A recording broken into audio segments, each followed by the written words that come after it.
want to talk to you brothers right quick. What's your name, bro? I said Realis. What's your name? Y'all brothers come up. Okay. Capo. I said Capo. Capo. I said Najir. All right, so what we doing is, as you see the soldiers brought out, we're showing our people their true nationality according to the Bible, and we're showing them that they have to come back to the laws of God. I'm pretty sure you brothers already know that because y'all got fringes on, right? And you as well. Now do you know your nationality? What tribe you from again? You're from the tribe of Ephraim, right? Now that you know your nationality, it's something that the Most High God requires of us. It's a job that we have to do. Let's get sons for prophets, Amos. Let me get that first. I'm going to show you that the Most High God has set forth, how can I say it? The Most High has set up us in a way that we don't even imagine, meaning that we are more important than we actually think that we are. And I'm going to show you now that you guys know that you are the true Israelites according to the Bible, and that you're keeping the laws of the Most High God is something that the Most High God requires of you. All right. Now, first, let's see our purpose. Why did the Most High put us on this earth? Amos chapter 2 verse 11. And I raised up your sons for prophets. So when he says, I raised up your sons, he's speaking of the nation of Israel. So you, talking about the 12 tribes of Israel, whatever tribe you're from, the Most High God says he raised up his sons. The nation of Israel, you guys are raised up as prophets, all right? Meaning that you have to go out and you got to teach your people. Let's see, let's finish that. And of your young men for Nazarites, is it not even thus, O ye children of Israel? So he's speaking to the children of Israel, all right? Now let's get Jeremiah chapter 1 verse 5. Because from the beginning, the Most High had a purpose for all of you brothers, all right? And for the brothers that you see up here as well. The Most High raised us up as prophets to lead the people back to repentance. All right, we're going to show you that. Read that. Jeremiah chapter 1 verse 5.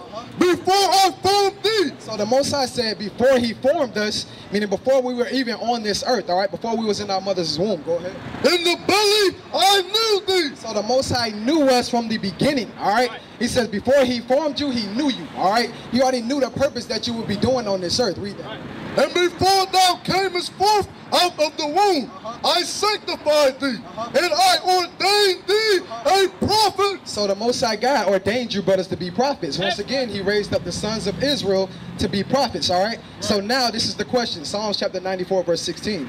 Let's see what you will do now that you know the laws of the Most High God. Because it's one thing to hear the words, right? It's one thing to hear it, but now it's an action behind it. Right. Let's see what the Most High God says about that. Read that. The book of Psalms, chapter 94, verse 16. Who will rise up for me against the evildoers? So he's asking, now that you know that you're Israel, now that you know you got to keep the commandments of God, read that again. Who will rise up for me against the evildoers? Or who will stand up for me against the workers of iniquity? Who is going to do that? Who is going to go out and show the nation of Israel that they are in the midst of sin? Right. Who's going to be a man and lead their family? Right. Who's going to be a man and show our people that they are in error with the Most High God? All right? So that's the job that you brothers have at hand. But first is something that you have to do. 2nd Ezra chapter 14, verse 13, I believe. Read that. Let's see what the Most High God says first, because like I said, it's not just about hearing it. You have a job to do first. First, you got to get yourself right, and then you got to lead your people, all right? But we're going to show you that out of the Bible. We're not going to give you our own words. Y'all follow along. Y'all got the Bible. Let the brothers see along with y'all as well, all right? Y'all brothers, show him the scriptures as well, all right? So let's see. Now that you know that you're an Israelite, and you keeping the God's commandments, you know you're a prophet, what do you have to do next? Read that. 2nd Ezra, chapter 14, verse 13. Now therefore, set thine house in order. The Most High says, set thine house in order, because when you read in 1 Timothy, the 3rd chapter, the Most High God says you can't be a bishop, and you can't be a prophet, you can't be a leader, you can't be a pastor to your people until you get yourself in order first, all right? Read on. And reprove thy people. So after you set your house in order, after you keep the laws of God, you get your family in order, you start keeping the laws yourself, you do what? Comfort such of them as be in trouble, and now renounce corruption. So after that, you reprove your people. That's standing up for the Most High God, all right? So now, let me show you why that is so important. Let's get the book of 1 Maccabees, chapter 3, verse 43. I'm going to show you why. And then Ezekiel 3, verse 17, and then we're going to end it with that, all right? I'm going to show you why that is so important, because as you can see, nobody else is standing up for the nation of Israel. Nobody else is doing what the Most High God required them. They go into the Christian churches, they go into the Baptist churches, Presbyterian, They go into all these churches, but nobody is teaching them the laws of the Most High God. Right. Nobody is teaching them that they got to come out of sin to get out of this condition that they're in, right? That's the job you brothers have at hand, all right? So let's read that. 1 Maccabees chapter 3, verse 43. All right, follow along with me. I'm going to show you this is why your job is so important. They said one to another, let us restore the decayed state of our people, and let us fight for our people. Because the question at hand is our people, are we in a dead state? Are we in a decayed state? When something decays, that means it's deteriorating, meaning it's getting worse and worse. Right. So as you see, as the years go by, are we getting better as a people? No, so we are in a decayed state right now. Right. So the question at hand is, read that again. This is what we have to do as the sons of the Most High God. Read it again. They said one to another, let us restore the decayed estate. So restore, because at one point in time, the Most High was dealing with us. Right. So to get back on that level, we have to restore our people with the words of God, all right? So he says, now let us restore our people from this decayed state that they're in right now. Go ahead. Of our people, and let us fight for our people and the sanctuary. So let us fight for our people and the sanctuary. Let us defend the gospel of the Most High God as well. Ezekiel chapter 3 verse 17, and I'm going to leave you with this. All right, so once again, just showing you brothers why your job is so important. Right. All right, don't think that, okay, yeah, I know I'm Israel now, you know, I got to put these things on my clothes, I got to put a beard on. Your job is very important. We are the saviors of this planet. Right. We are the saviors of our people. Right. The scriptures say that the whole world is waiting on us to wake up. Right. Once that happened, then we back on top. Yep. Once that happened, then we are back in rulership with the Most High God and His Son Christ. You see what I'm saying? No more working no more. You don't got to worry about bills no more. You don't got to worry about another brother gunning you down when you walking down the street. Right. The Most High God says, once y'all get in order and y'all teach y'all people, then you will be back in the place that you need to be in. Then you will get rulership. Then you will inherit that kingdom, all right? But until then, you're not going to get it. Why? Because it says the kingdom does not come by observation, all right? Read that. Ezekiel chapter 3, verse 17. Son of man. So son of man, talking about the sons of God. Once again, go ahead, the prophets. I have made thee a watchman. So the Most High said, I made thee a watchman. So from the beginning, Jeremiah 1 and 5, he says, I ordained you to be prophets, right? Same thing, the Most High says, I made thee. Go ahead. Unto the house of Israel. He said he made us to be watchmen over the house of Israel. So a watchman, what does a watchman do? What? They watch the people, right? They see what the people are going through. In Isaiah 58 and 1, it says that you're supposed to tell the nation of Israel their sins. If we know that our people are in the midst of sin, and that's making them become this decayed state that we read about, the reason why we got HIV in our communities, the reason why we in the ghettos, the hoods, that's why, because we breaking God's laws. So if we see that and we are the watchmen, what are we supposed to do? Tell them, right? We're supposed to warn them. Go ahead. Therefore, hear the word at my mouth and give them warning from me. So like you brothers just said, you got to give them warning. You got to show Israel their sins according to the Bible, all right? When I say unto the wicked, thou shalt surely die, and thou givest him not warning. Because when you read the book of Romans 6:23, the Most High God says the wages of sin is death. So knowing that, right? Knowing that our people will be put to death for breaking God's laws, if we don't show them that, what is that to them? What is that? Right, it's a stumbling block. That's actually hatred according to the Bible. All right, go ahead. Nor speakest to warn the wicked. So if God says if you don't warn them, all right, you don't do this job that I told you to do, because I ordained you to be prophets. Once again, I ordained you to be prophets to warn your people. But if you don't want to do your job, all right, go ahead. From his wicked way to save his life. If you don't, because telling your people that they're in the midst of sin, you're doing what? You're saving their lives, all right? Why? Because if they commit sin, they're going to be put to death. So knowing that, if you don't do that, what's going to happen? Go ahead. The same wicked man shall die in his iniquity. That man is going to die in his iniquity, but what else for you, though? But his blood will I require at thine hand. But God says his blood, he's going to require at you guys' hand. Also us as well, because once again, we are prophets. We are supposed to warn our people. All right, go ahead. Yet, if thou warn the wicked, and he turn not from his wickedness. So the flip side, if you do what God told you to do, if you be that prophet that you were ordained to be, all right, go ahead. nor from his wicked way. He shall die in his iniquity. He says, he shall die in his iniquity. He's going to die because you didn't warn him, right? Go ahead.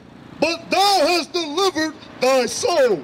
So if you tell those people or tell your people that they are in the midst of sin and they come back to the laws of the Most High God, then they will inherit the kingdom as well as you, right? So that's the job at hand, all right? We're just showing you, brothers, that this is love according to the Bible. That's why we out here showing you guys, showing you that you got to come back to the laws of the Most High God and you got to wake your people up. That's a commandment of the Most High, all right? So now, question for you two. Do you congregate?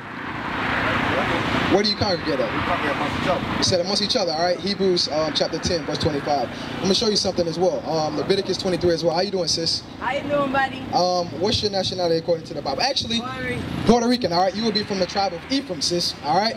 You are a special people according to the Most High God. That's what we share with the brothers. But first, we're going to show these brothers a commandment that they have to keep in order to get the kingdom. The kingdom is only... The kingdom is only for the blacks, Hispanics, and Native Americans.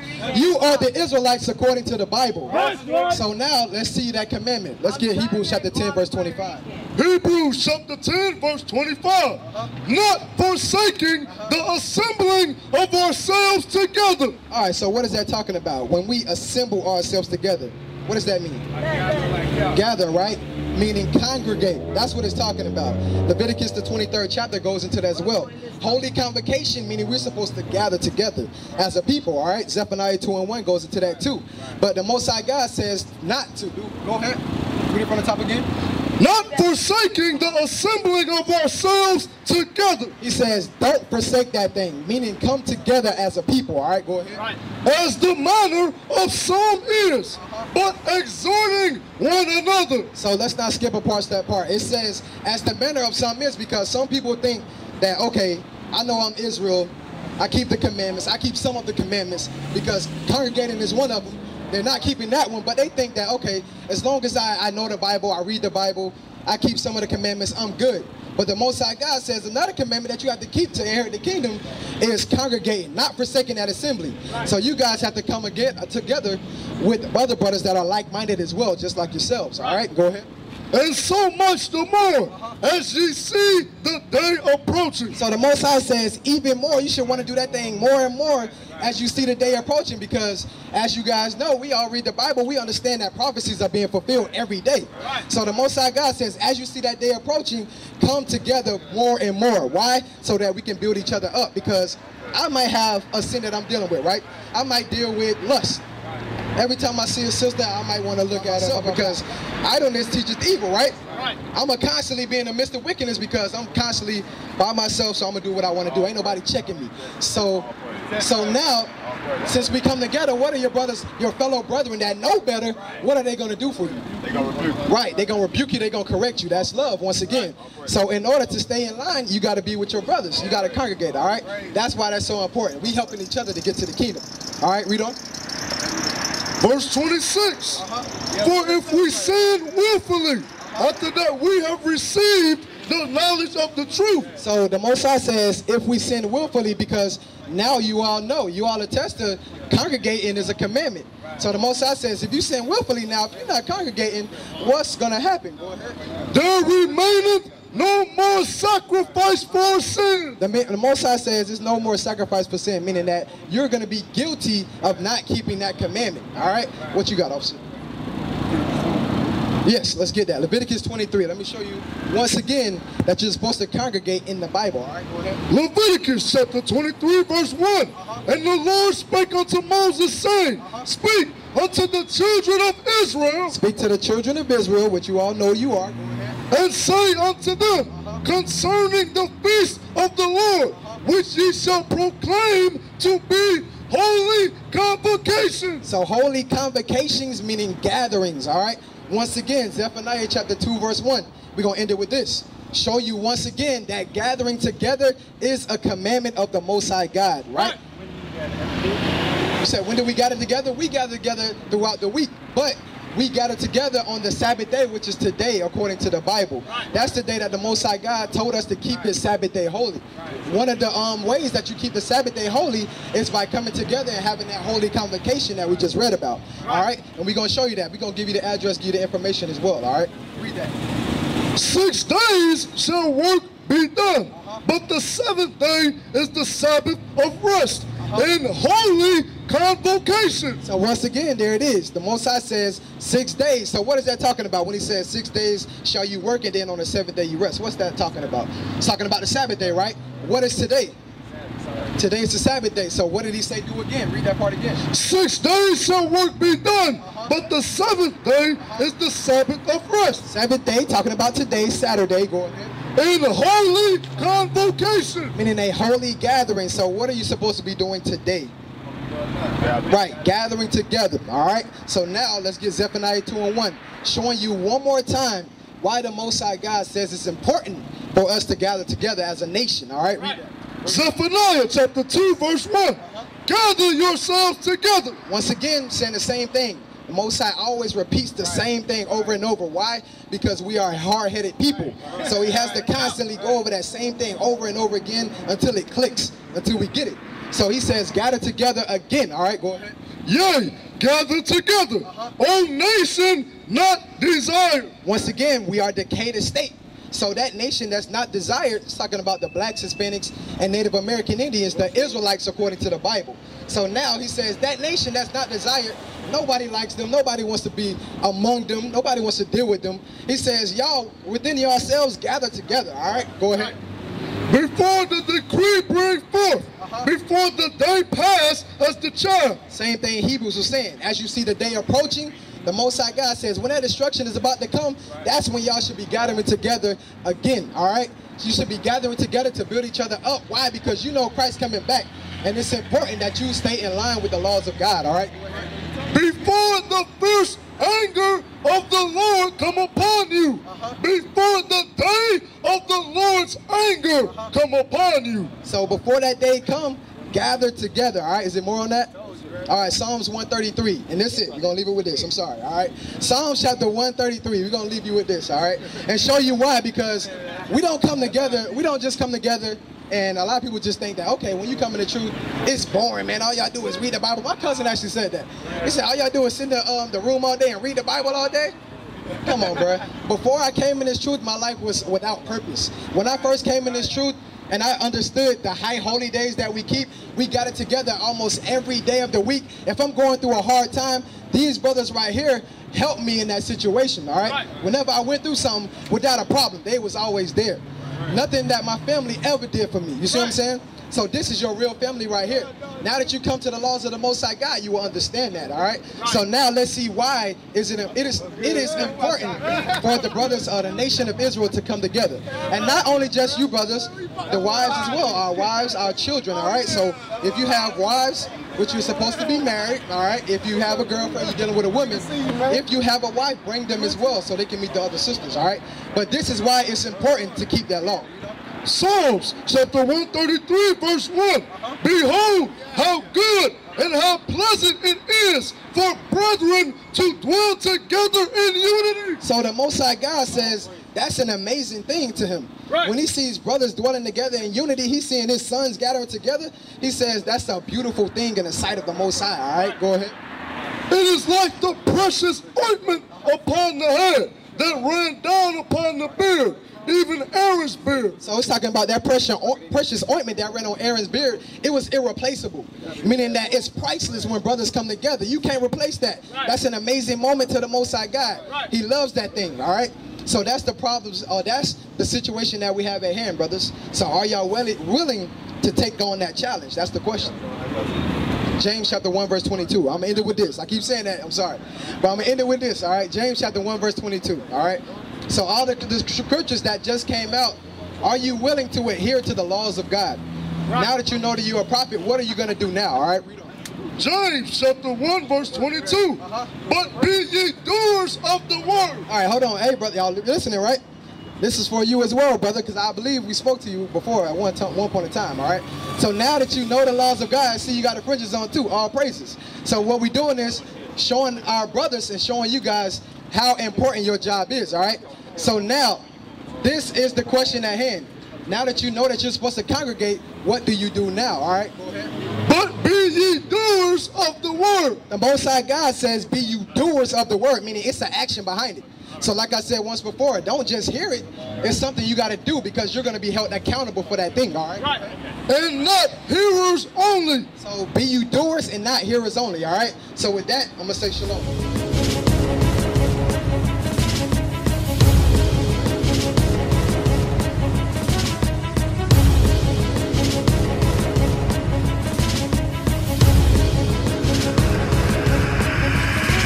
Shalom, Israel. I'm Elder Nathaniel, Israel United in Christ. YouTube likes to shut our channels down, as some of you have noticed, ever so often. Subscribing to join IUIC will assure you will always stay connected to our YouTube accounts. We want to do our best to make sure this truth gets out. Please click and join our subscriber YouTube channel called Join IUIC to stay linked to all of our videos. So again, please make sure you subscribe to this Join IUIC channel to get your latest updates from all our YouTube channels. Shalom.